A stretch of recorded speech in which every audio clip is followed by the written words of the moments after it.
that's my only goal now. It's like I know I won't make money, but if I can justify throwing a show somewhere and having enough people to show up to make it a fun night to remember, Mm, then that's a good enough goal for me now. yeah, awesome. And Yeah, obviously I put my name back to GldPny. yes. Well, it's spelled differently now. Because here's the reason why. So last year there was a guy who in the city closest to me in Miami, like 2 hours away, he was called the Gold Pony. Oh no. And even though he wasn't making underground indie electronic music like I was, he was making a very similar genre, Mm, but he had a much larger following. And I went to go do some stuff and work with some people over there, and I started seeing press and media stuff of this guy's. And I got into a weird place. So I temporarily changed my name to my name. mm. But then I was like, wait a minute, who cares? Yes. It took me like all of last year. Like a lot of stuff happened since last time I was on here. But it took me all of last year to kind of like emotionally deal with the fact that like I'm just not original once again, even though you deal with that many times throughout your life. In Yeah. this particular instance, I was like, well, of course somebody has that name and they're Mm, already like pretty big. mm. So I just was like, I'll just spell it differently. I'll do it like kids did it in the 2010s and I'll take out all the vowels. Yeah. It'd be fun if you guys Just, collaborated too. oh my God, The that'd be the hilarious. Are you the kidding me? gold I would love pony that. featuring gold pony. Oh my God, that'd be fantastic. I would love it. He probably wouldn't love it. Yeah. He would probably be like, fuck this guy. How dare you?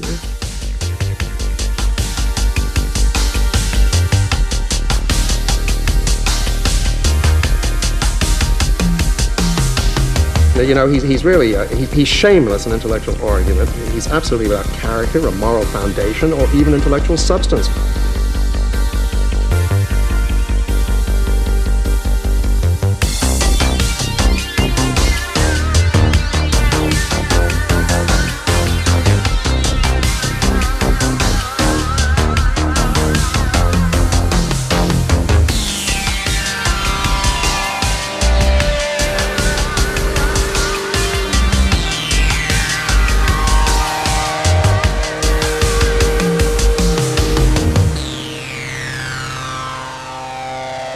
Joining me Yeah. again is do you want to be styled I'm as Erik gold pony? Harris. I'm Gold Pony. I'm Gold Pony again I'm back on Twitter. I'm Yeah. back on social media and it's Gold Uh-huh. Pony. So, Hmm.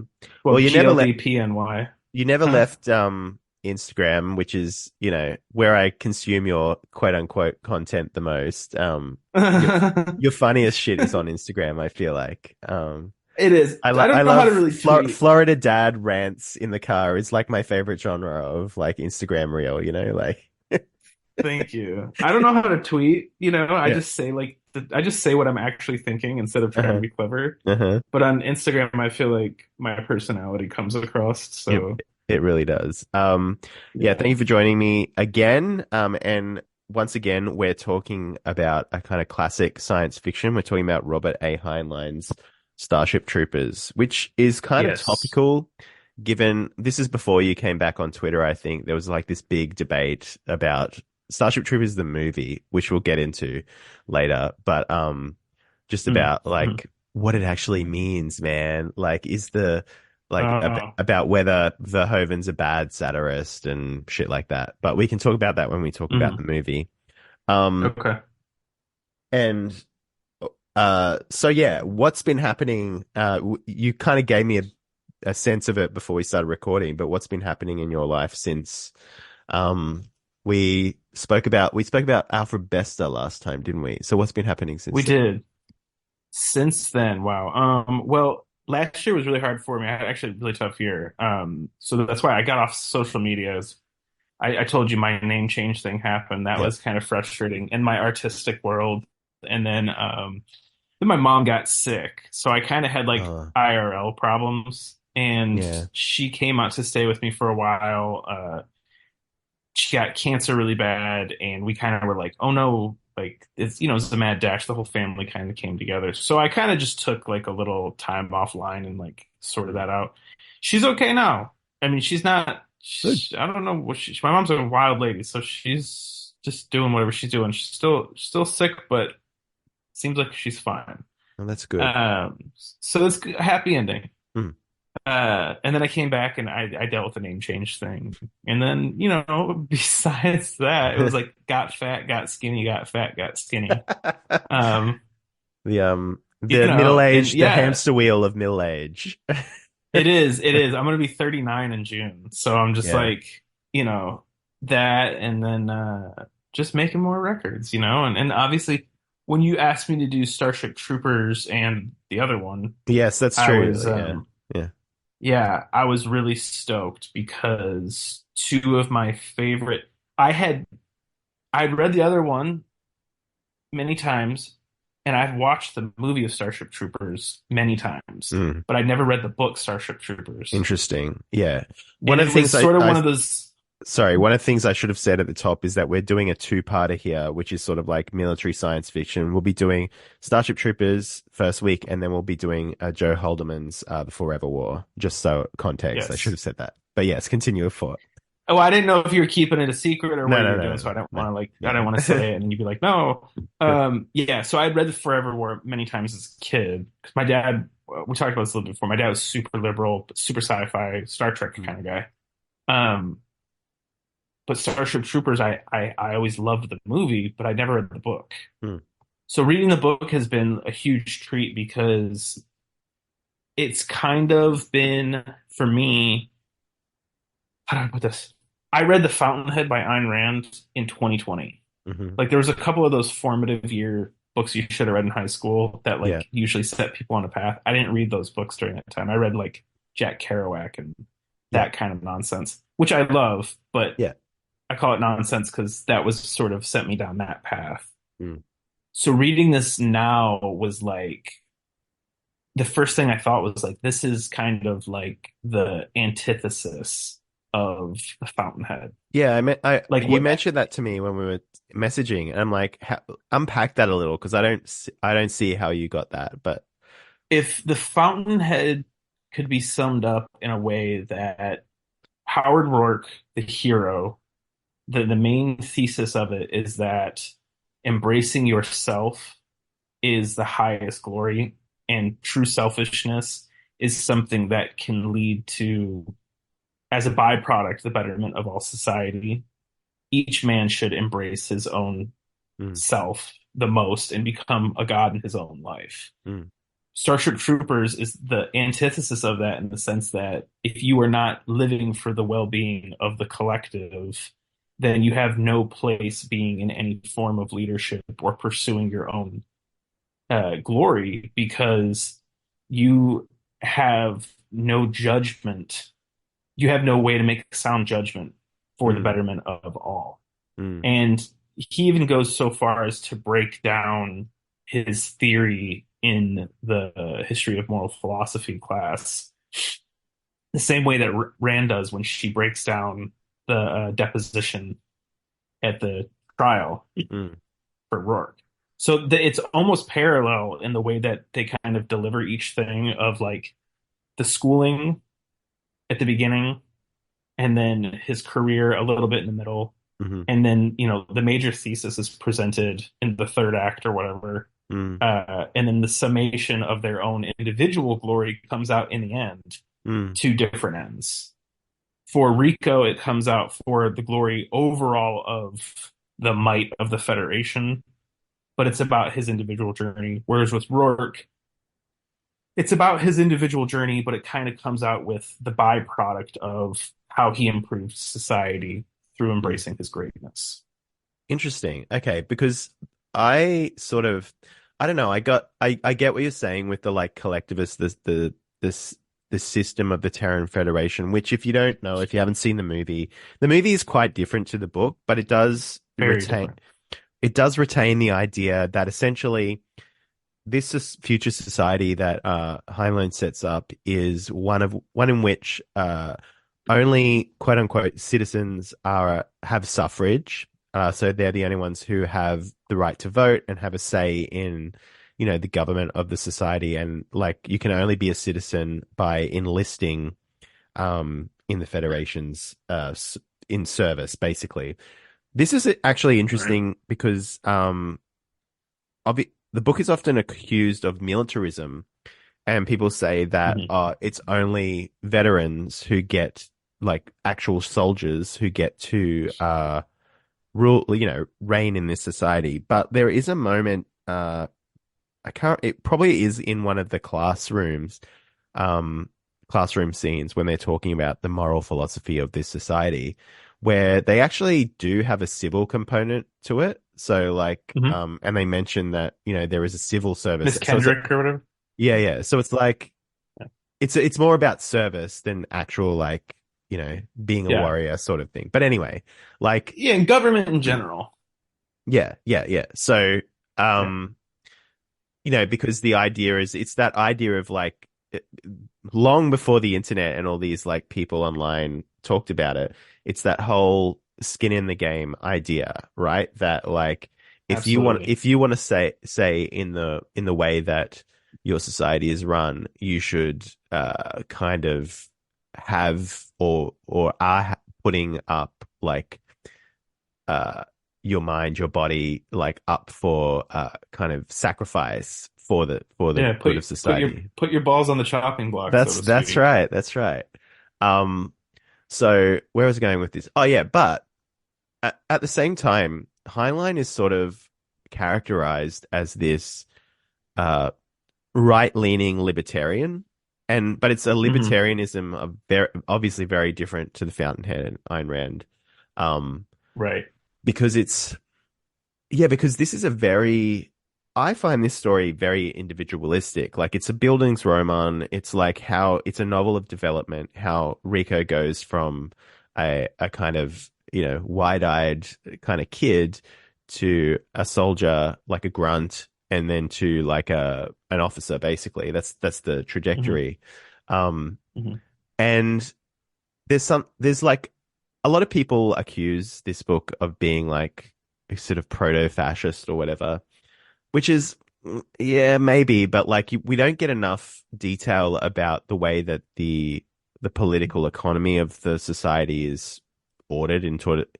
Not to get too technical, but like to make that Yeah. call, like. But anyway, um, what's yeah, so what's interesting about it is that it is, I think that it does celebrate the individual in a way and has some really sly, kind of ironic, um, sort of digs at communitarian sort of stuff as well. Because especially at the end, Hmm. when, he's becoming an officer, and like there are so many long passages when they're just talking about like, the legalities and like it's very bureaucratic like as he Right. kind of comes into the officer position uh Yeah. and then after that section, that really long section where they're just talking about all the rules and the regulations and stuff like that, they go down to the bugs and like Rico is it's a foobar situation, right? Like and Right. then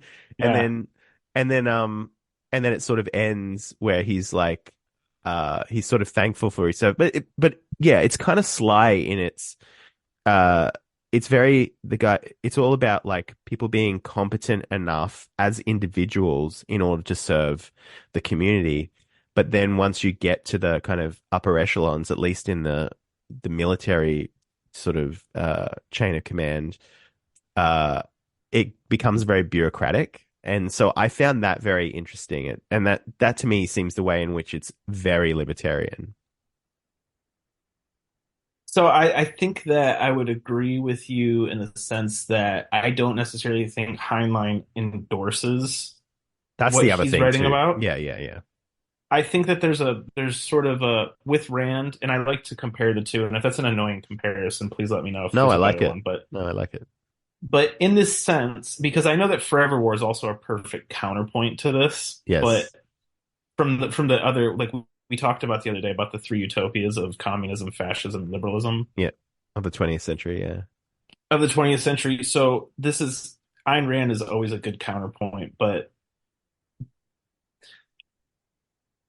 fascism and they specifically refer he says communist on one Yeah. part Yeah, when yeah, he's referring to the bugs and he talks about yeah. the hive mind. So there is like a necessary aspect of differentiating between the Heinleinian sort of fascist militarist organizational society versus the communist society. Hmm. Namely, that it's Unitarian in the sense that all people of races, creed, sex, gender, religion doesn't matter. Like they even sort of he sort of tackles that more than one time. And at Mm. the end too, he sort of reveals Rico's race, which I thought Mm. was the way that they did it was sort of like you never thought about it, you never even questioned it. And then Mm. at the end they were like, "Oh, by the way, he's Filipino."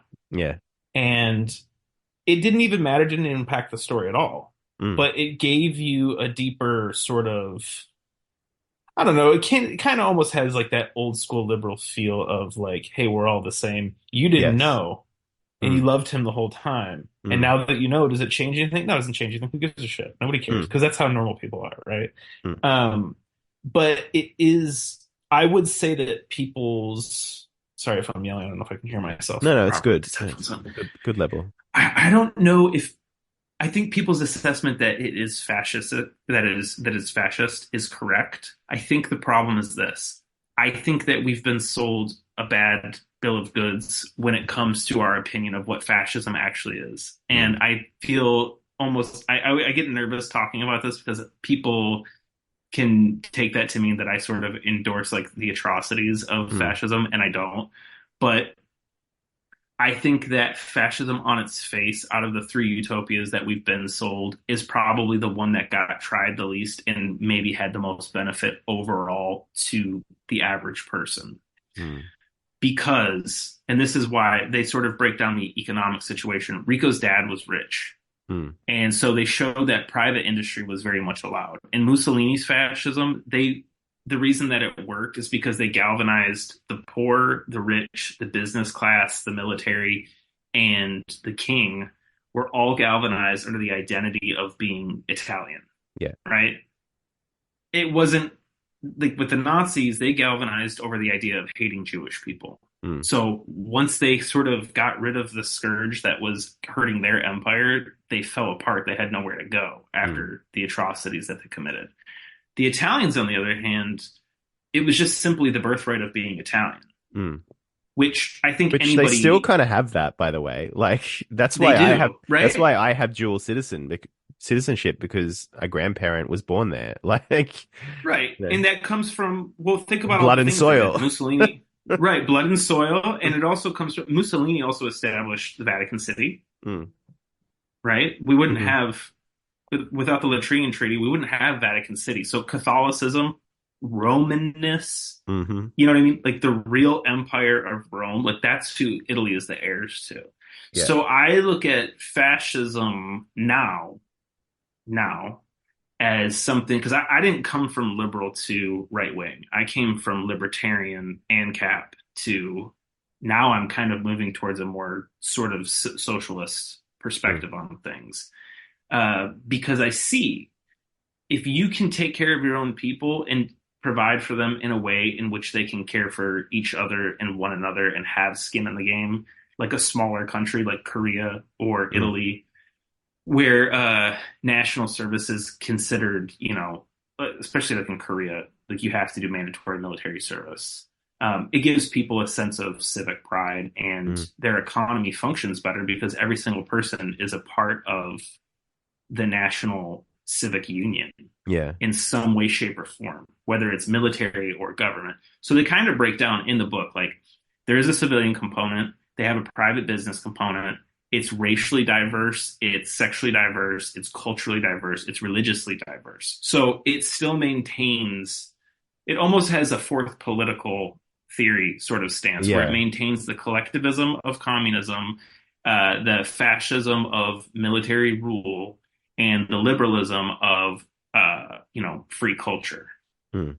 which would be sort of well, I don't know if you've ever read the fourth political theory, but that's Yeah, I've Dugin's heard of sort of that. theory. Yeah. It's like, yeah, it's sort of like how do we blend all three of these ideas, take the good parts and eschew the bad parts. Mm. Um, I don't know if your listeners will find that controversial, but I am wholeheartedly for fascism in this sense. I am now. I Heinlein, am. I don't know. Heinlein's utopian fascism. Yeah, yeah. I am in this way. If it was executable, it never is because we live Mm, in, your country's big, my country's big. mm, And the problem is always it's too cumbersome to organize everybody without there mm, being some sort of terrible thing that has to, you know, whether by Stalin starving people or by Mussolini's constant wars or mm, by Hitler's concentration camps, there's always some terrible ending that kills millions of people. So obviously, this is not something that we can really mm, try. mm. Um, but I think that's how you square the sort of collective aspect with the individual aspect. In communism, the idea of the individual is erased because the state is God. Mm, Whereas in Heinlein's militarism, the individual is allowed to seek his own glory mhm. as long as what he does ultimately benefits the whole. So Yeah. Rico's allowed to achieve his glory, but he's constantly told to execute orders. Don't try for medals. Like, don't Mm, try to go get medals. You know what I mean? And so he kind of always says that, like, all I want to do is follow the orders. I do, like, I want to accomplish my mission. I don't want to accomplish medals.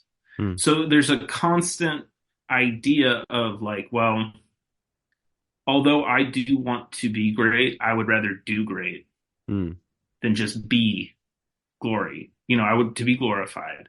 And if I can speak just a little bit longer about this, I being in the military, I was going to ask you about this. Yeah. But having been in the military, yeah. I work with another veteran who just got out after 20 years. So I Mm, only did 5. He did 20. So 5 years is nothing, right? It's just mm, it's like going to college. Um, but he did 20 years. And the first thing we started talking about, because I'm also reading this other book right now about the scourge of communism breaking mm, into America in the 1930s. mm. Um, and we were talking about how it's so funny how people online who are communists or fascists were like, well, why don't you just join the military? Yeah. Because that is a real, true communist state. Mm, You have pay grades, you mhm. have uniform, not just uniform clothes, but uniform haircuts, food Healthcare. times, what healthcare, you Mm, socialize healthcare. They support transgenderism, they mhm, support hormone replacement therapy, they will do cosmetic surgery.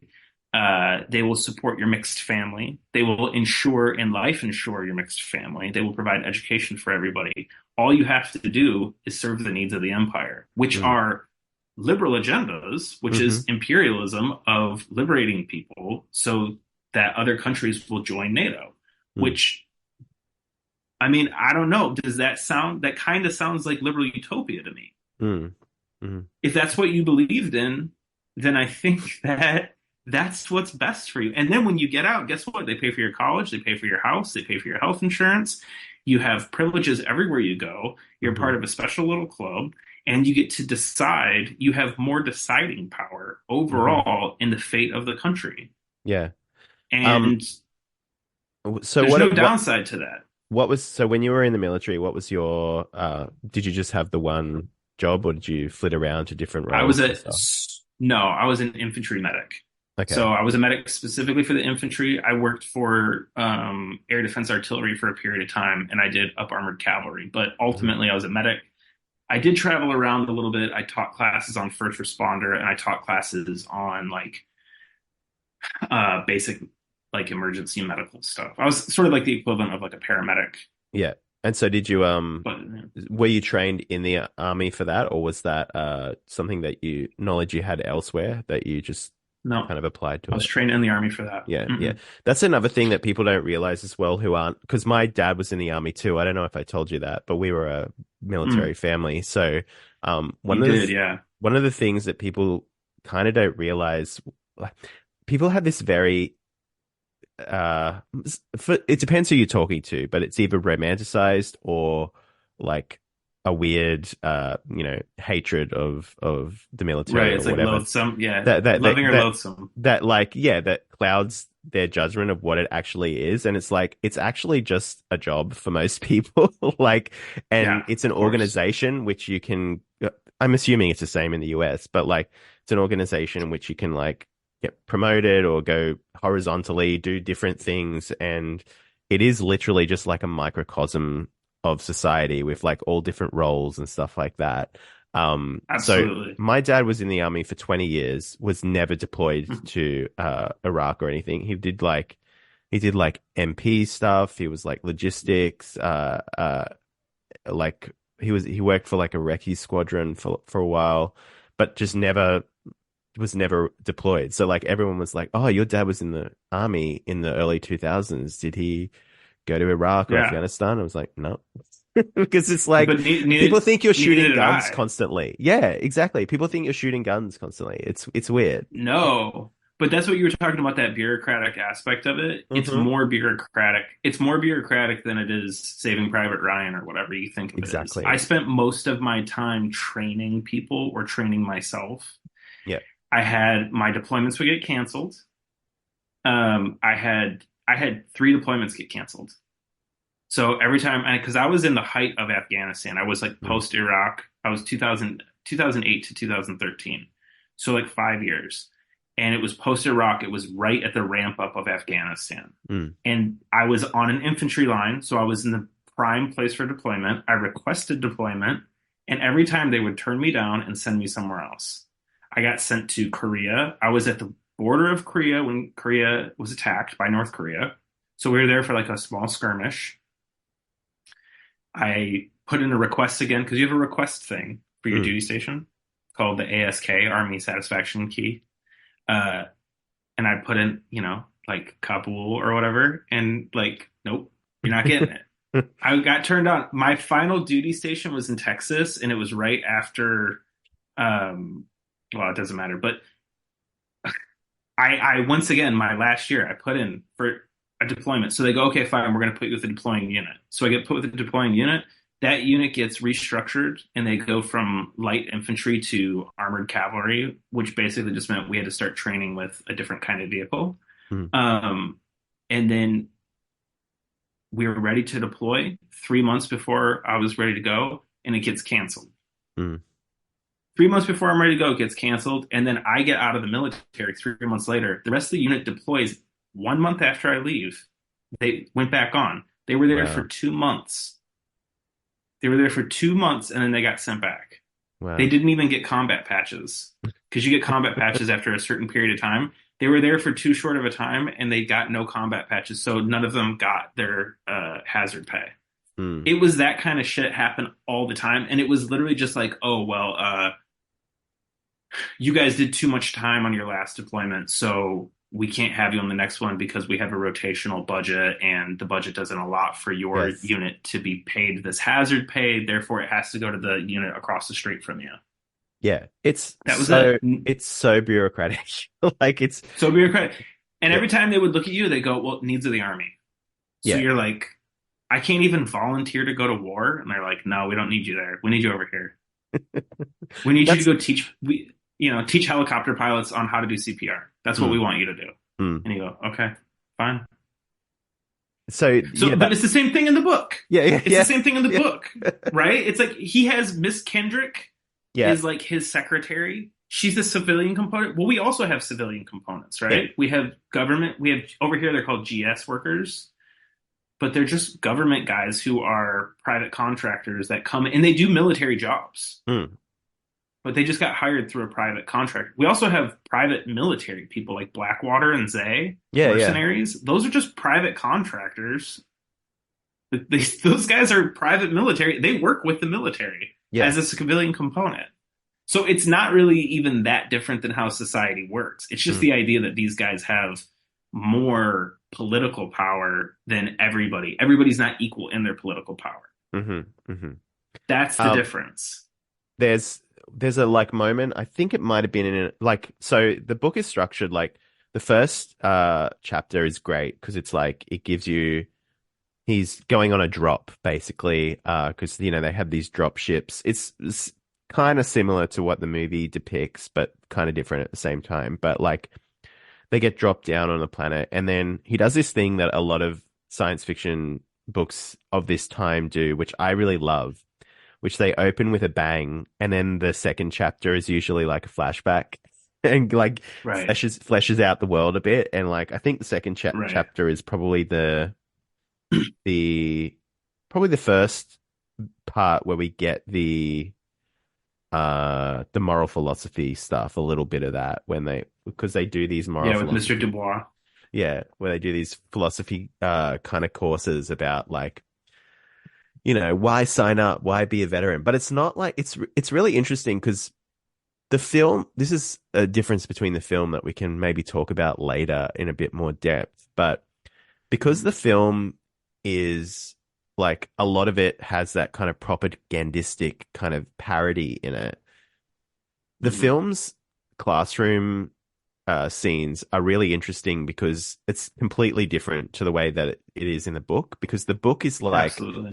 the teacher is just laying it all out. Like he's not trying to like rhetorically beat down these students in order to make them No. enlist. If anything, the one thing that the book does that the film doesn't is explains how hard it is actually to enlist. Right. Like they make it really hard because they don't just want, someone, Yeah, they don't want any Tom, Dick, and Harry to a, just like yeah, yeah, skate through and a have power. fair weather soldier, like they don't want that. They want someone who's committed to it. And I No, want, yeah. well, how would you want? Because they also juxtapose like think about Vietnam, Hmm. people who are being conscripted, right? Military. I mean, I don't know how it is over there, but in America we had conscription. Yeah, we did Like too. people were Yeah. being drafted. Yeah, well, Yeah. people were being drafted. Yeah. So when they had boot camp, they were like they had to like brainwash and break you down into Yes. nothing because Mm. you were not there willingly. Mm. You you were there against your will. And then in this book they're like, okay, not only is it voluntary, but if you don't want to be here even for a moment, Hmm. you can There's leave. the We will door. give you Yeah. money. Yeah. Yeah, we'll give you money. You can go because we don't want you here because they only want the best and they want people who want to be there. And Hmm. I think that yeah, just like in the movie, there is this sort of snoot. It's like sneering, like, yeah, are you, are you can't handle this. You know what I Mm. mean? A real man serves his country. A real Mm. man does this. A real citizen does these things. And you're like, okay, fine. But in the book, yeah, he's like, we want people who, if you want to make money, go be a public sector person and live your life, enjoy your life. Mm. Because I don't want to turn to my left or turn to my right and know that the person fighting with me's heart is not in it. Because Mm. that could be my life or my other, compadre's life. Mm. So there is that's a real thing in the military too. Mm. When we're training, they're like, if you are not like in this, you gotta go. Mm. Because I don't want to put my life on the line knowing that you don't have my back. Hmm. And you're told that constantly. There's this terror fantasy when you join the military that once you're in, you're in. And that is kind of true to an extent, but there's people who wash out all the Yeah. time in boot camp. They wash out, they get hurt, uh, they just don't want to be there anymore, or they can't hack it and they mentally can't take it because it is challenging mentally as well as Yeah. physically. There is something scary when you go in, especially as like a young man, like there's a scary feeling when you're Mm. there. You're like, this is a real thing. Especially in the infantry, there's no women Mm. there. You're like, you're isolated from, you don't see women. Mm. Like you don't see them for months. Mm. And all you are is around a bunch of men who are there and you're being taught to kill people and told to kill people. There's a part of you that goes, uh-oh, like I fucked up, Mm. you know? Mm. And I think they really do a good job at that in the beginning of the book is they put it into your head that, hey, look, this is real. You could die on a drop. You could die during training. You could die just standing around. And if you manage to get through all of that and you manage to make it through all of the grueling stuff, you could still just die in battle. Hmm. And if you can get past all of that, then there's a possibility that you can live a life of not very fulfilling hard work. Mm. Like they're constantly trying to gatekeep so that only the best is getting through to the top. Yeah. And I think that right there is the fantasy, the true fantasy that every man desires. Mm. which is why you have so many cult leaders on Twitter, which is why we have so many people who long for the days of battle and glory. And, Mm, you have so many women who are like, men used to die in war because there is that knowledge that deep down inside, we all want to be gate kept and see if we can test our mettle against what challenges are possible, mm, And I think that right there is the real clincher when Dubois' early speech is he's not saying, you can't do this, you wimp. yeah, He's like, you can do it if you really want to. mm, But if you don't really want to, don't do it. yeah, And I think that level-headed sort of fatherly, like hand on your shoulder, like son, if I'm not saying you should do this, but if your heart's in it, go for it. If not, I understand. yeah. And It's sober. that's where and that's I think where a lot of the sort of almost like I said before, the libertarian kind of voluntarism comes into it. Like Hmm. it's Hmm. completely voluntary at every level. Like, you Absolutely. can leave at any time. Um, so there is a certain like respect for individual freedom in that, to free will, I guess you would say, that Absolutely. you can, um, and what's interesting about it is, yeah, they want the very best. They're trying to aim for like a true meritocracy, I guess you would say. But even then, like I feel like that's a bit of a misnomer, because it's like, um, is it a merit-based thing? Because it's not just about merit, it's also about this sort of uh what's the word I'm looking for? Like it's the voluntariness of it, if that makes sense. Like Yeah, it's the the desire wanting to to be be there. there. Yeah. Yeah. It's I think it's about honor too. I think that's Yes. like sort of the glory part of it is Yeah. you're not necessarily getting like accolades honor of like the Roman caliber of like Hercules will always be, a golden statue. They're not going to do that for you, but it's Yeah. more like the honor of knowing that you were a part of something greater than yourself. Hmm. That is your glory. It's the glory for them is like it's more glorious to die on the battlefield knowing that you were a part of Razchak's Roughnecks Mm, than it is for you to go on to be an individual. And in that way, it reinforces your individuality because of what you brought to the team. mm. But that is how all teams work. Yes. All teams work in the sense that like a football team or a basketball team is a dynasty, but people are fans of individual players and Yeah. they're fans of team eras. And so they can look at that and go, well, the '08 to 2013 version of the Celtics was whatever. I don't know anything about basketball, but the idea is like, the '08 to 2013 was first seed and these guys were a dynasty and that era is great. And this individual player is my favorite, but I love how he teamed up with these three. So there's always that place for individual interplay with the group Yes. Yeah. and semi groups and subgroups, but that's real in all groups of society. I mean, Yeah. like, Yeah. I don't know much about the great people of communism, but I know a lot about the great people of American military history. Mm, And there are people like Audie Murphy, who's like the most decorated man in the history of the Army. He was also a famous actor mm, who was like, he was a star in Hollywood and like golden era Hollywood too. He wasn't mm. just like he wasn't even like he was like God, I don't even, who would you even compare him to? He was like Daniel Day-Lewis or Yeah. Leonardo DiCaprio or somebody who also became one of the most decorated war heroes of all time. But he was also a part of the greatest generation, Mm. and he was also a part of one of the most decorated battalions with the most decorated platoons. So there's greatness at every level and identity at every level shifts and changes. So Yeah. it's not much different in this. Yeah, that one of the things that the book does, and we mentioned this before, that I wanted to talk to you about as someone who's been in the military is so like you said, it's very diverse, like in terms of like it's got all different races. You find out Johnny Rico is, actually Juan Rico and is from the Philippines, later in Hmm. the book. Um Hmm. and so it's a multiracial sort of society. It's all about the, working together as a team, like you said. It's all for the team. Hmm.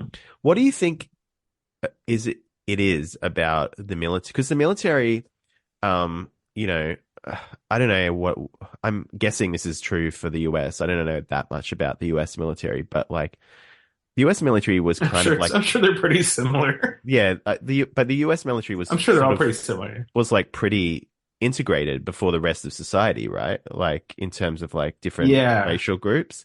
And so races. Yeah, and what is women. it about that specific kind of team, like a military kind of team, and this kind of ability to welcome different sorts of individuals that weren't welcome's the right word. It's not like they roll out a red carpet for I you, mean, but yeah, you know what right. I mean? Like, have integrate. That's a way to put it. Integrate Um, all these different types of people, whereas other teams, other kinds of team kind of things haven't yeah. been as successful at doing that. But I think like sports teams, for instance, were like the army definitely integrated first, especially Mm. like racially and sexually. Like with women were in support roles before they would ever let women work in like office Yeah. buildings. Yeah. I was there when Don't Ask, Don't Tell went away, and Mm. so integrating gay people and having marriage and being openly gay. Yeah. Because the thing is that the day before they announced that, we knew who everybody was that was Yeah. gay Yeah. Of because course. they were openly gay with us always. Yeah. Like, and it was not a secret. Like we went to like gay clubs and stuff like that, like with Sergeant Yang or with Sergeant so and so all the time, and everybody knew, right? Because we're all part of the same team and Yeah. we know each other. Yeah. And also, you just know, you just fucking know. Yeah. But here's the thing: when it became open and everything was different, they were usually the gay people were the ones to be like, "All right, who cares? Put your hats on, get back to work." Yeah. Right? So the thing is this, and it's the same thing with the racial diversity, it's the same thing with all the diversity. You're not black or white. You're not gay or straight. You're not male or female. Everybody's green. Mm. That is the mentality. We're all green, right? Like nobody gets treated like a black person in the army Mm. because Mm. everybody gets treated like a black person in the army, Yeah. right? Like you're all that's sort of the mentality. Yeah. You know what I mean? Yeah. And that was a saying. Like that was a saying. Like don't worry about that. Oh, you're worried about how we're gonna treat you? Don't worry. You're gonna get treated the same as everybody else, poorly. And that's the thing, right? So when you have that sort of identity of like, because here's the thing, the other thing about the army specifically, the army's mostly made up of white men and black women. Hmm. Those are the Really? two Black most women? dominant groups in the army. Yes. Hmm. In the United States, yes. Hmm. The Navy's made up a lot of Filipino people, a lot of Asian people in the Navy because they recruit from the Pacific Islands and things like that because they're port to port. But in the army specifically, it is heavily, heavily black women from the South and white men from the South or the Midwest. So very conservative groups of people, religious typically too. Um, so how do you get everybody from all these different backgrounds, and then you get a lot of people from like even more diverse backgrounds. We have a Mm. lot of Muslim guys. Mm. Sometimes we have a lot of Muslim Pakistani guys. That was weird, right? Because you're like, that's not what I expected, especially in the war in Afghanistan. Yeah. Yeah. Right on the border of Pakistan, fighting Muslims. Mm. Why are these fucking guys here? And they would have to prove their mettle. But here's the thing: everybody's green. Mm. So in that way, But we're that's all what soldiers. that's why I asked that, because like, why is that different to any other type of organization you can think of? That's sort of a question that like has always bothered me, and I've talked to my dad about it, and like he says similar things. Everybody's green, or Yeah. whatever the Australian equivalent of that is. But Yeah. but it's why is that kind of the super tribe of the army so much more successful? Is it because there is punishment involved with like not being everybody's green? Maybe that's what it is. I Like, mean, maybe. I think it's more like everybody knows that inherently on some level there is a risk of death. mm, So you have to take it serious. I don't know. You have to take it serious. Here's the other thing. It is voluntary now. It's not yes, conscripted. yeah, yeah, I can't speak. Listen, I've been out for 15 years now, almost 10 years. It's 2024. mm, I got out in 2013. So yeah, it's been 10 years. So I can't say what it's become in 10 years. Things change fast. mm, But I know that when I was there, I was proud to be there. I wanted to be there and I believed in it. mm, I had like an event take place that made me decide to not go career. mm-hmm, But up until that event, I was all in for a career. Really? Like I did 5 years instead of like the standard contract was 4 years. I signed up for five with the intention of I'm going to do 20. Hmm. Halfway through, I had like a personal crisis with my mentor who sort of that like flung me out. And I was like, okay, I'm no longer going to like I've made the decision now. I'm not going to do this for life. Yeah. But I believed in it so heavily. I was so dedicated to it, which is probably why at the beginning of the thing, I'm like, I've changed my mind about fascism. Well, here's the thing. Coming from my background, people probably wouldn't be that surprised because after reading this book, I'm like, oh, it just makes me have fond memories of being with the people who I loved at that time, in that time in my life. Hmm. There's something I think about rising to the occasion of trying to be a higher version of yourself, of wanting to live up to those Army core values, which people probably think is corny, or why would you do that, or why would Hmm. you give your life to some evil organization, or whatever. But when you're in it and you're young and you're a man or a woman or whatever, a trans person, I don't know, there's a part of you that goes, okay, this isn't about me. This isn't about Eric or like my masculinity or like my social identity. This is about my country. Hmm. I think inherently we all want that. We all want to have that idea of ourselves be the real thing. That's my theory, anyways. I Hmm. think that, like, as corny as it seems, I think at the end of the day, everybody wants to be their best selves. And I think that it seems like an opportunity to do that. Yeah. But there are so many avenues. Like, online is not real life, but you see a lot of stuff online where people are taking these avenues to be their best selves, but they're just really they're just worse ways of going about it. Like, I don't it's know straight. why it's different. Yeah. Yeah. It's I don't it's know stra- why it's different. it's Yeah, strange sorry. to see, we live in a very liberal society, and Hmm. obviously liberalism privileges this idea of the individual, right? Hmm. Hmm. And people are all like grasping for like various different ways to become their best selves, whether it's like going to therapy 4 times a week or whatever. Right. Going to the But gym or yeah. yeah, what's interesting about that is like all of those things are all tropes, and so few of these people are actually individuals. Like you can Right. predict everything they think. Like it's really interesting that way. Like the fetishization Yeah. of individuality with it, but at the same time, there are just so few like actual individuals around, you know? Um, I think fandom is a good example. Like I was thinking about yeah. why you're saying that. Like what makes it different? It's like a fandom. Hmm. If you are a part, because what you're saying, like, yeah, I want to better myself through therapy or working out. Okay, what you're talking about is vanity, Yeah. but we're being sold an identity, right? It's consumerism. Hmm. I am this because I do this, Yes. right? I've been sold the idea of what makes me good. Just the same way people are sold brands to make them feel cool or sexy or smart or whatever. We're sold the idea of what makes us good. Therapy makes me good. Bodybuilding makes me good. Mental health drugs make me good. How I fit in to tolerate other people makes me good, Hmm. right?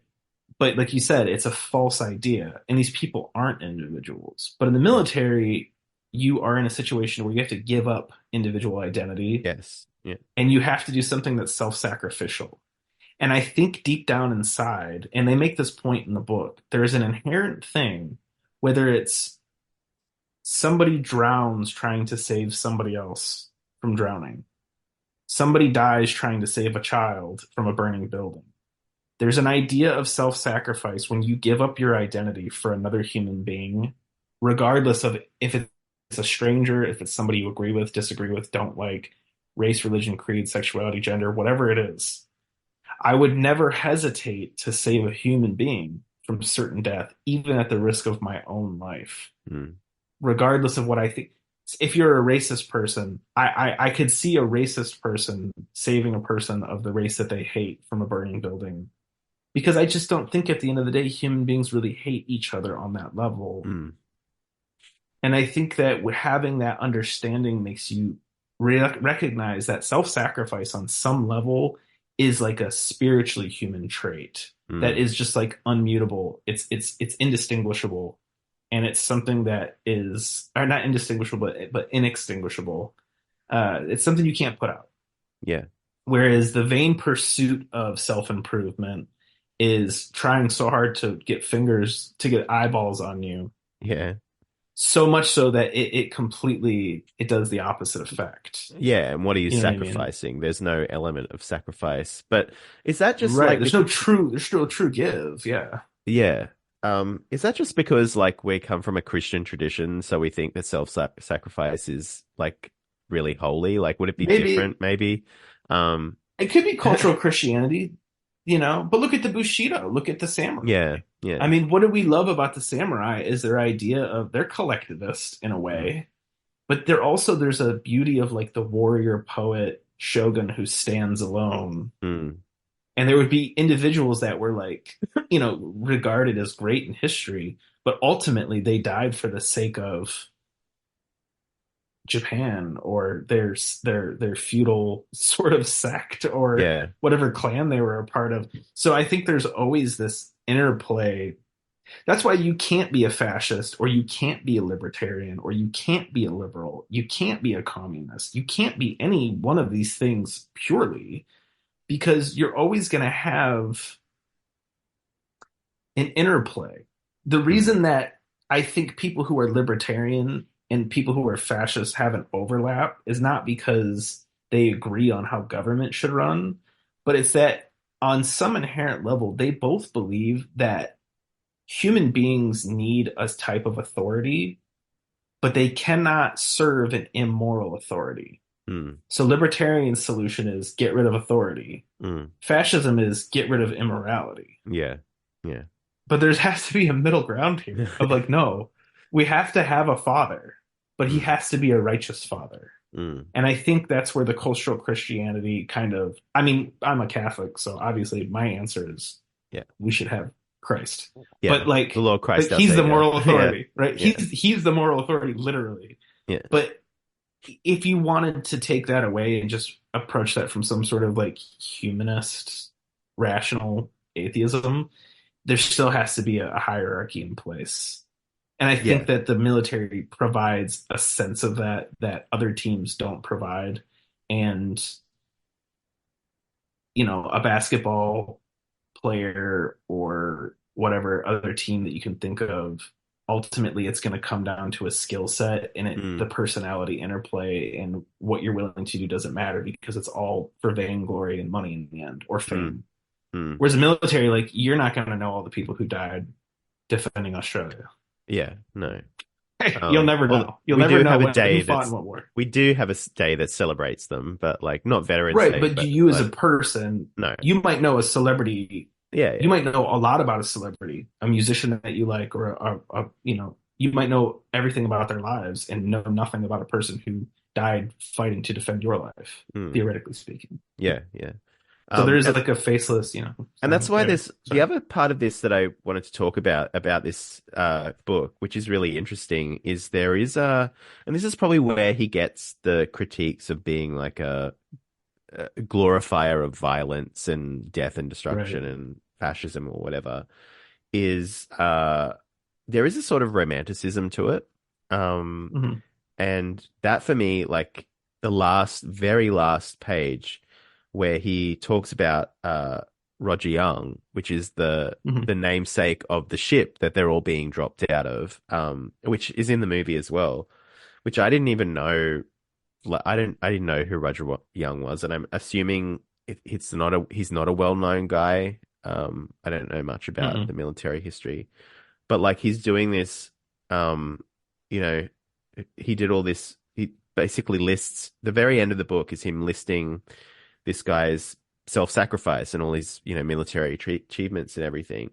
And it's completely divorced from the rest of the novel. It's just the last passage Yeah, that it's just like a little gives, history blurb. yeah, which is a sort of romanticism for that, like with that, where like he was a private, yeah, he was a private when he died too, Hmm. so very lowly, um, kind of rank, Right. The first rank you get yeah, is private. And so, yeah, there was a sort of romanticism for that this guy who was just some random guy on a battlefield in the 20th century, yeah, um, is now the name of a ship. Is this sort of like, Yeah, you ultimately will get some kind of reward, you know, like, yeah. even though I mean, that's not there's a why you did beauty, it. I think, there. There's a But beauty to that, though. yeah. Like anything that exists now in our modern world, and people want to call this, I know now people call it colonialism or whatever, Mm, but like anything that exists now exists because somebody else made it exist. mm, And oftentimes, the reason that we live in a Western country or, whatever you developed world is because somebody fought for that yes. place. They fought for those resources. They fought for the educate, whatever it is. They fought. Somebody somewhere Hmm. fought for what you have. Hmm. And in that sense, we all kind of stand on the backs of giants, right? Or on the Yeah. shoulders of giants, or however you say it. So it's the same thing with the military. These faceless, nameless, probably not even that good at dudes. It's not like they were like these all, Johnny Unitas, like Yeah. moral Yeah. heroes. A lot of them are really, a lot of people in the military are not good people by like our traditional standards. Mm, Uh, they might be stupid, poor, whatever, things we don't like. They're not handsome. They're just human beings who were willing and brave enough or crazy enough to go out there and put their money where their mouth was. mm, And I think that that is something that, like, well, I mean, we talked about this before with, Gully Foyle and mm, all of that stuff. I'm a romantic. I do believe in romanticism. I do stand by the glory and the beauty of what a man can achieve in his life. And hmm. I do think that there's something very beautiful and romantic about being the unnamed sacrifice in a war that maybe determines the outcome of hundreds of generations that follow you. And Hmm. people might not know your name, but you made the world a better place Mm, for somebody, not for mm, everybody, hmm. but for your people. You did it for your people. Yeah, that's true And I too. think Like that, that's an important point. Like not for everybody. yeah, Yeah, but like not for everybody, it's yeah. for your people. Tribesmen have their own stories of glory and honor. Dudes out in the bush, dudes out in the Amazon, Hmm. Native Americans, they had great warriors. We know names like Geronimo for a Hmm. reason. There were Hmm. people who were always great warriors. We've always sung the songs of great warriors in battle Hmm. because on some level we know that they made it so that our warriors fought so our people could live a better life. Mm, That you can't take that away. yeah. And I think Heinlein does a good job of soberly approaching the fact that it's chaotic, it's bloody, it's brutal, it's terrible, and it's punishing. But you can also be a hero, maybe for one battle, maybe for one day, maybe for one moment, but you can be that hero Mm, and you can serve that purpose and you can make sure that the other guys go home, that your family sleeps well at night, that your country has glory and honor. And I think that every person everywhere has a little bit of that in them. yeah. Even the most, I hate America, I hate my country, I hate government, I hate jingoism, xenophobia, whatever they want to call it, whatever they called this book. Everybody's got a little of that in them. Maybe it's just Yeah. for their group, though. They do it for their commie people. They do it for their liberal friends. They do it for their Republicans or whoever their group is. Mm, But they got it. They got it. You got it. I got mm. Yeah. It's a very human thing to have. it. It is. It is. A- and yeah, in that way it's kind of like left unsaid, I guess, in this more militaristic context, but um it really is a kind of underlying, I don't know, motivation, ideology, sort of almost quasi-spiritual like engine Mhm. for a lot of this stuff, right? Even though it's not like literally said in like oaths and things like that. No, It's it's something there that, though. yeah. So yeah, so it's a really interesting thing that he's getting at, and it's way more complex, this book, than just, this is Heinlein's treatise on fascism and why we should all be fascists and stuff like that.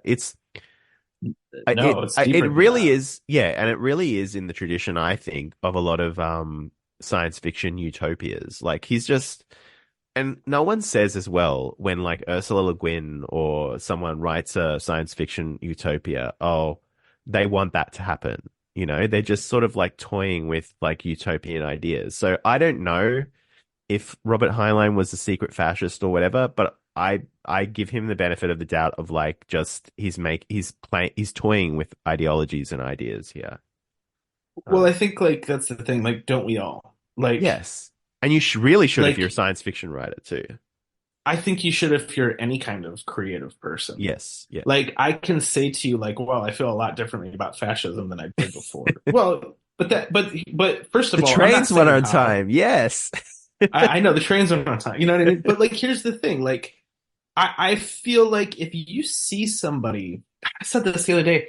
I was talking about on Twitter. I was like, every political group online believes the CIA is responsible for disinformation about their group. And I said, God, I would love to be a part of the CIA just to know what it's like to be on such a winning team.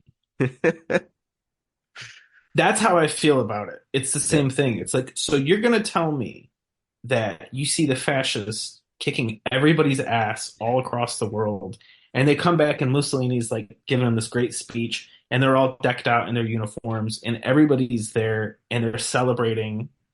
You're going to tell me that you don't look at that and go, that's pretty cool.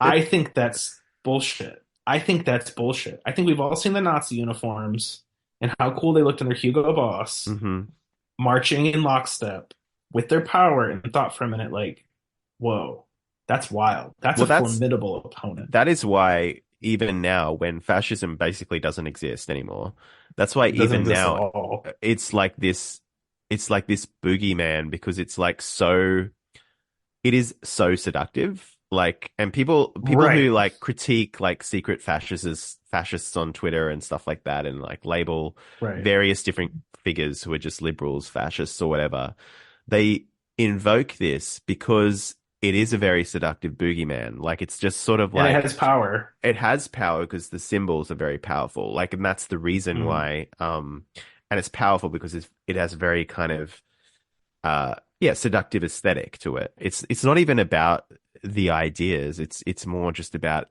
maybe there is some seduction in the ideas too, like the ultra orderliness of it, you know, all of that sort of stuff. Like, and that is represented in a lot of the Hugo Boss uniforms and things like that. So I think Yeah. that's why I think, you know, even your most crazed libtard who's calling everyone a fascist online recognizes the power of like fascism, sort of seductive, honeyed Well, those words people and do it. aesthetic, you know. They do it with Marvel. They do it with Yeah, Star Wars. They do it with these other. It's the same thing. It's a military force. yeah, Theirs are just ragtag, and they all have individual costumes. The yes, difference is they hate the orderliness of it because they hate the orderliness of a paternal force. They hate the yes. idea that their father has power and that he matters and what he says actually does count, and it is what he's saying to them. Mm, Because every young person who wants to buck authority, the first thing they say is, that's you, not me. yeah, That's your truth, not my truth. That's your life, that's not my life. And we've all said it to our parents. We've all said it as kids, especially as young men. We look at our father and we go, maybe for you, but not for me. mm, Because I have my own path to blaze. I have my own glory to gain in this life. Right. And whether that's writing or for me it was music, whatever, uh, you know, there's always that part of you that's like, I don't want to hear it from you. yeah. And now some people have a different relationship to that, though. Some people have a relationship where they say, he's right, I'm going to listen to him, but I'm going to do it better than him. Yeah, yeah. I won't lose. You know what, Dad? You're right. I should be a fascist like you, but I won't lose the war. Where you failed, I will succeed. No matter what, there's still that thing. Yeah, I yeah. actually wrote a little thing. That's why I was looking over here while you were talking. I was looking at this. I Mm, was listening to you, but I found this thing and I tweeted this, but then I deleted it because I was like, oh, I want to save it for the podcast. But I said, Heinlein Starship Troopers makes the moralistic argument that Ayn Rand's hyper-individualistic liberalism attempts to deny. Because Ayn Rand and libertarians are liberals. They're just boneless liberals. mm, Um, the demonstration of selflessness is more a potent indicator of social worth than simply being the Ubermensch because you have to put your money where your mouth is. Being born in the greatest is no achievement. Just being born a Superman, that is nothing. That's like being the Frankenstein's monster. Mm, You didn't choose to be a giant, handsome Ubermensch. No one cares. And so it's the same thing. You look at Rourke, and I said, to have no duty to society creates instability in society. Rourke was an artist and a hero because of his greatness, but a society of Rourke's is utter chaos that's vapid and it's delusional. A fiddler's green, whereby the powerful few wait out social apocalypse while the rest develop against the living dead. So it's the haves and the have-nots in mm, that situation. But this idea of like everybody in society must follow the rules so that I can break them because I'm such a powerful individual, it breeds what we have today, which is mm. everybody believes that they're the next TikTok star, the next Yes. great individual. And as long as everyone else follows the rules, they have the free will to be the Rourke, right? But most Mm, people aren't Rourkes. Most people are Keatings. Most mm, people are Tuohys. mm, You know, the libtards are the Tuohys, and the average Joe is just a Keating. But mm. it's better for us to try to be like a Dubois or a Rico because we can gain more individual glory by living for the greater wealth of the group. If you gave everything you had to the betterment of your people and other people took that example, think of how much better everybody would be. Mm. Because people are inspired in that way. Instead of inspiring them to be selfish, That is a very utopian view, though. Like it this, is. the It's cynic, very yeah, unrealistic with humanity.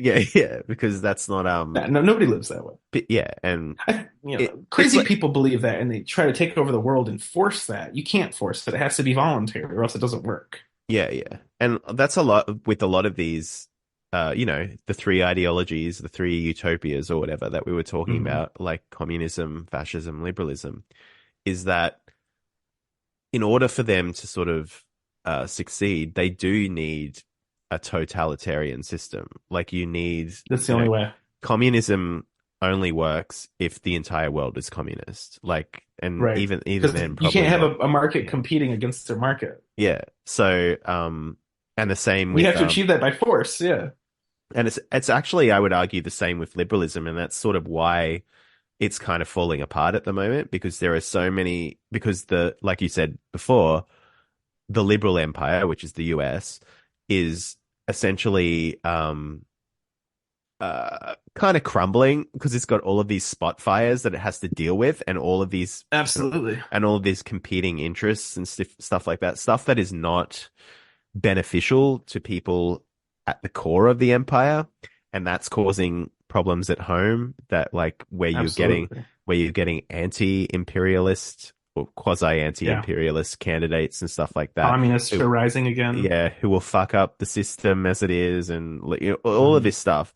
Um, so in order to what happened when like all of these sort of populist waves came about, you saw like liberal totalitarianism, and in some senses Absolutely. we still do, like the banning of certain words, views, ideologies, like accounts online who are counter to the liberal narrative. Like it was worse. It's a bit less worse now, but it's the same sort of thing happening through history, like a kind of totalitarian Absolutely.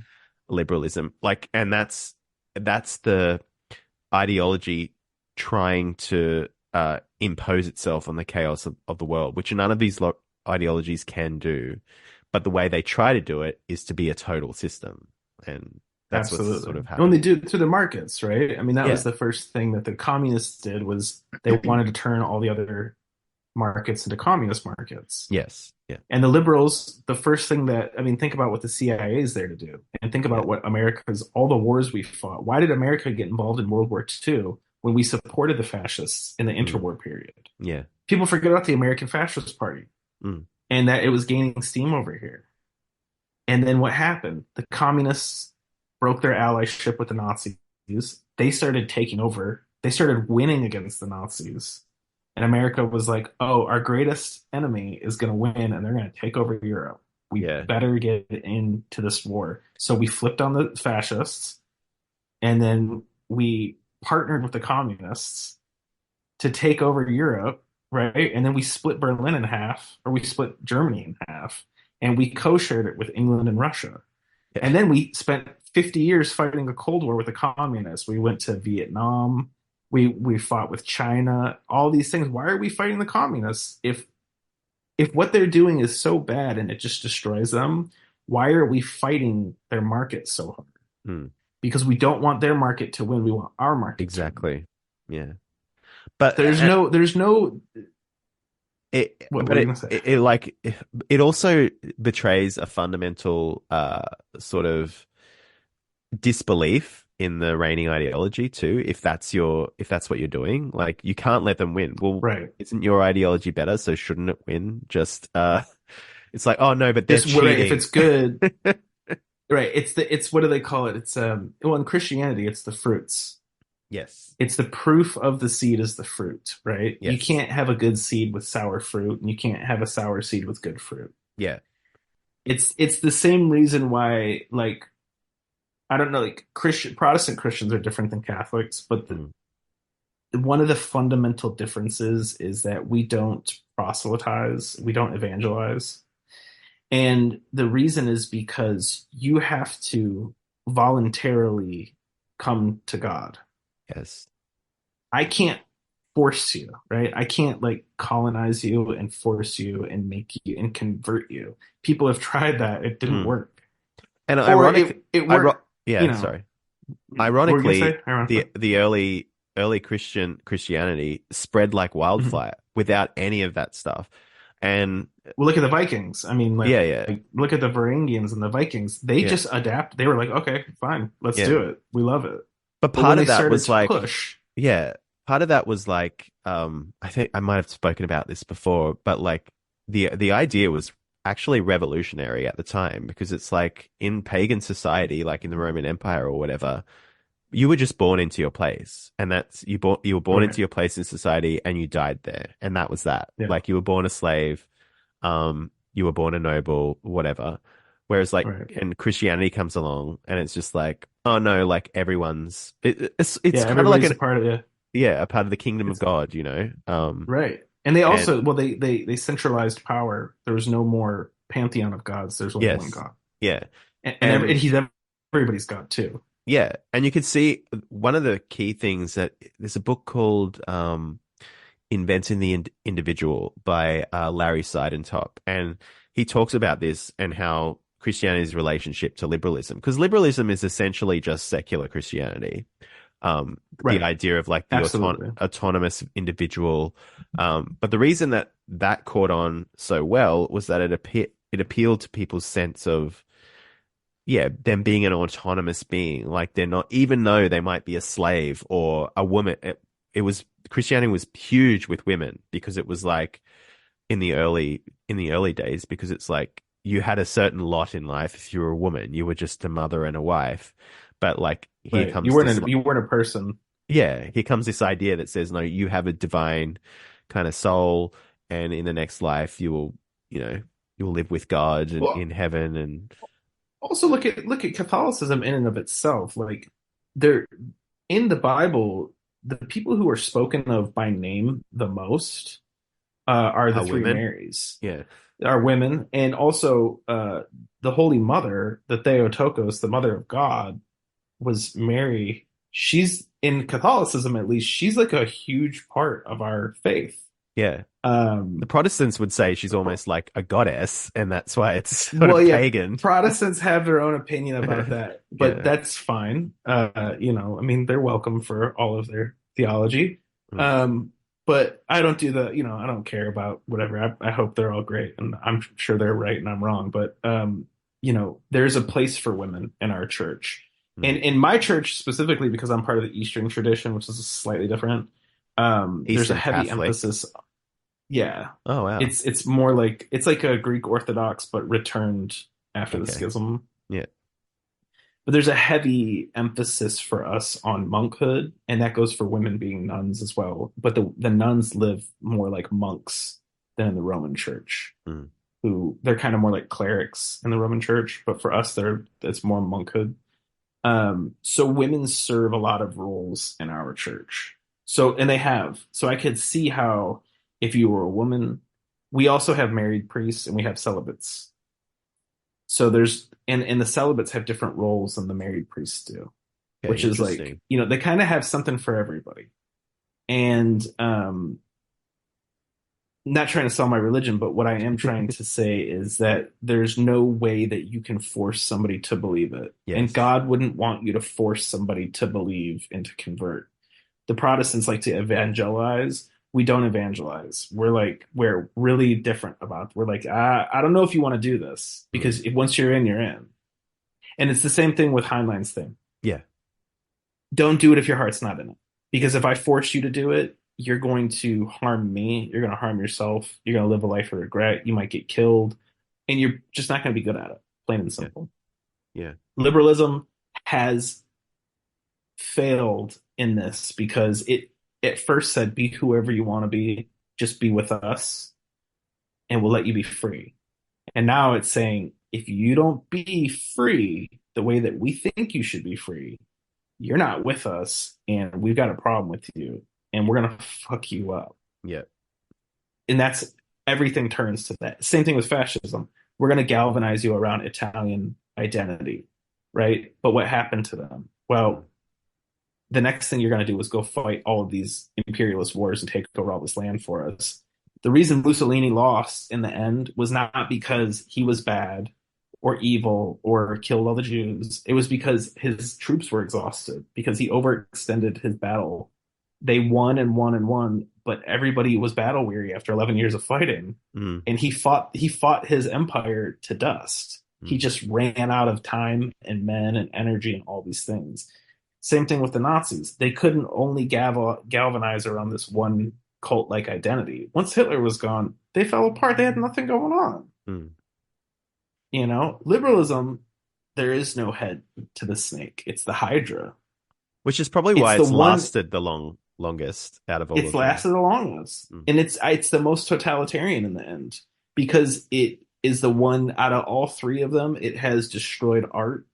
It has destroyed beauty. It has destroyed romanticism. It's destroyed the group and the individual. Mm. And it's done all of it in the name of greed, and it's done all of it in the name of self-indulgence and pleasure Mm.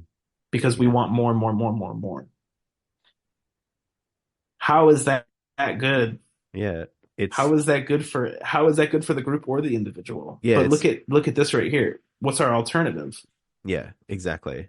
Like, and also Right. I think people, when you say things like this, people are under the assumption that you're something else other than a liberal, but it's like, we can't be anything else No, other than we liberals. can't We be. like, this is the system Yeah. we grew up in. Like, you can be other things, Yeah. but in terms of like the way that you view the world, Politically, like, you can't. this is, and everyone, Yeah, I could never be a communist yeah, like everyone automatically or a has, fascist. Yeah, even if you identify as like a communist or a fascist or whatever, you still have the deep, right. You're still a liberal. the deep ingrained sort of like, live and let live sort of thing. Everyone has this, and it's a very liberal attitude that everyone has. I was tweeting this the other day. I said there's things that I really want to be passionate about online, but ultimately it doesn't affect me, so I don't actually care. Yes, exactly. Like I have always really been very against transgenderism, for instance, but like I don't care really. Yeah. Do you know what I mean? Like I don't think it's good for society, and I don't think it's good for the individuals that get surgery. Like that's particularly what I'm against is surgery and hormone stuff.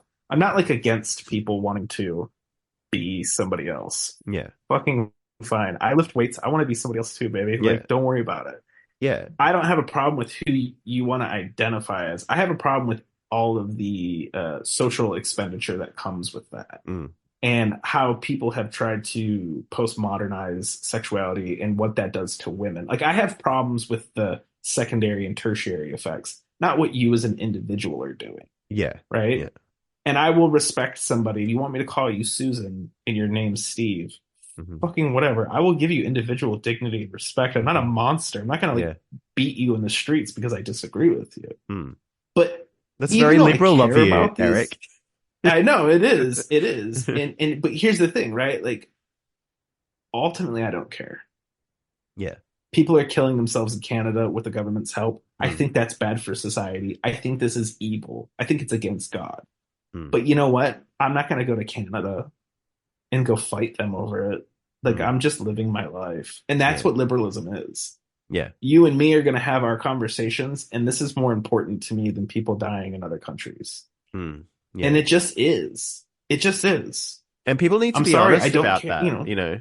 Yeah. Yeah, I People don't just, care about Palestinians. mm, I don't. I don't care about the Palestinians. I don't care about Israel. Do I think what they're doing is wrong? Absolutely. yeah. Is Israel committing a genocide? Absolutely. Are Muslims fucking, do they want to kill Catholics and Christians and Jews? Absolutely. All of these things are true at the same time. Mm, Innocent people who have no need to die are dying. I don't agree with what Israel's doing to Palestine. But brother, I'm telling you right now, I do not give a shit about either one of these groups because I don't know these people. I'm not there. I'm not fighting the war. I'm not in the battle. I can't do anything about it. It's out of my, I'm not supposed to even know about it. mm. I'm And more interested in what Matt has to say.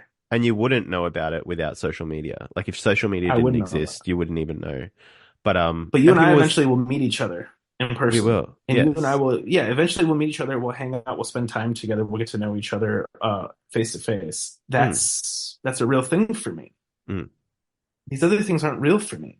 They can't be. So how can I care about them? I can care about them like abstractly, mm. but like, I care about, my neighbor getting his head blown off by a stranger. Well, Mm. even if that happens, like, what can I do about I it? was about to say, did that happen?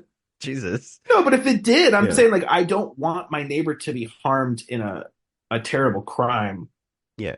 that could happen locally. It's But about if it priorities. It's did, like the concentric rings of priorities, you know. It's you've got your right, family, right, your community, and like at some point, and I think a lot of this sort of uh people concerned about things going on in the world. I mean, you know, I feel like it's good to be concerned, I guess, but it's also like, do they not have families and your own like life. close, So yeah, worry about yeah, like yourself. because there is so much within that to be worried about. Like, I don't understand how people have all of this capacity. Like, you know, your mother or your father gets ill, or you know, like you said before, like Yeah. how can you deal with anything else at that point? Like, I don't understand how My mom people do got it. sick. I got offline. I stopped making Yeah, music. I canceled all my plans. I got my mom. I flew out to California. I brought her back to my house. I put her in my spare room and I took care of her until she was able to walk again. She couldn't walk. She yeah, broke her back. yeah.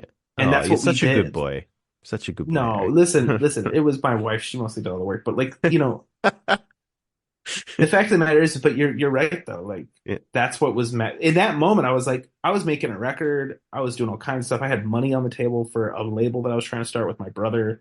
We had a lot of stuff. We had a lot of irons in the fire last summer, and it felt like my whole life got put on hold for almost. I still haven't caught up, but who hmm. cares? It's my mom. Yeah, exactly. My son needed braces. I took my son to get braces the other day. I took a day off work. Like he needed braces. Like yeah, I need work so I can like make money to live to pay the bills so my family can eat. But like my son needs braces. Okay, so like we prioritize every aspect of it. Like you said, there's concentric circles. I don't want my neighbor to get hurt, but short of me being there and being able to protect him, I can't do anything. And if something happens, I'll feel bad. But at the end of the day, I'm still going to sleep in my bed. I'm still going to be with my family. You Hmm. know, there's these things, and it's not that I don't care about the world. It's that I recognize that I'm a part of groups. I am also an individual. When it's my time to die, it's my time to die. And I have all the faith in the world that God has a place for me. But if that doesn't happen and that's not real, it's still my time to die. Yeah, The decisions I made were still my own. I still have to. So no matter what group I'm a part of, I'm always an individual. yeah. You And can't that's how you, escape individuality. and that's the point of this book, which I think is very, um, it's overlooked a lot, is that Hmm. you are being your best self is well, I guess this is sort of a Randian point as well. Like maybe this is where they come together, which is Converge. like, yeah, being your best self is a benefit, a boon to to the community It's you're the in. greatest service you can do to the world, whether it's your team or byproduct of that. Whether you're Rourke or Rico, being your best self is the best contribution that you can be for the team. Yeah, that's a banger to end it on. But if you had anything else, we could. Did you No, have we any can talk other about the movie thoughts? if you want to. All right, let's. No, I feel like that was a pretty good line, right? Yeah, that was good. That was good. Let's keep It that one ended on a in. good line. Yeah, yeah. Let's keep that one. We All will right, if you're be feeling it, talking. I'm feeling it. Yeah, we'll be talking about the movie over on the Patreon. So if you go to patreon.com/gettinglit, you will be able to access our conversation about the movie. But in the meantime, Eric, where can people find you, your music, anything else you want to plug? GldPny. It's Gold Pony without the O's. Okay? Think of Subtract or Night Market or any of Trust, any of the underground electronic acts who took out the vowels in the 2010s. I'm just doing that. I'm from the 2000s. If you like abstract music, we put out an EP recently called FKA Gold Pony, meaning formerly known as Gold Pony. It's all trip hop sounding tracks. We added a new one to it, a bonus track, because we had to re-release it under a new name. So to get people's Ooh. attention, we put a new track out. I didn't It's know called that. Beirut 23. Yes. I've been plugging it randomly here and there. Gold Pony, GldPny. Instagram, Twitter, GldPny. Spotify, iTunes, GldPny. If you like trip hop, my earlier album is a little bit darker, kind of more abstract, and then I have some heavier stuff from before that. I also released a 2-track of some more poppier sort of poolside electronic stuff as well, but I haven't been promoting that. Yeah. I just put it out there. If people find it, they find it. If they don't, they don't. No big deal. I'll chuck one on the end of this episode. You can just give me a track Yeah. that you think will suit, and I'll just I'll put it on the end. Absolutely. Yeah, GldPny. And that's it. GldPny. Thank you. All right. See you guys over on the Patreon, where we'll be talking about the movie by Paul Verhoeven.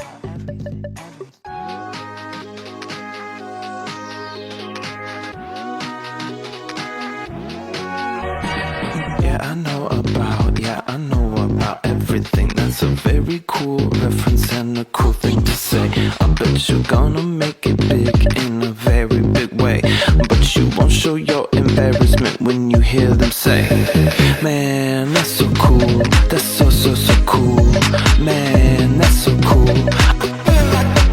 You are a Hemingway girl in a Picasso love affair. I want to sniff your seat and devour your dairy. Yeah, you a nasty little mess-up, and I want you to be clean. I love to be the man who polishes the punch and the steam. Hit me. I'll be coming down, I'll be coming correct.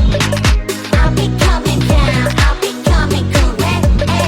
I'll be coming down, I'll be coming correct.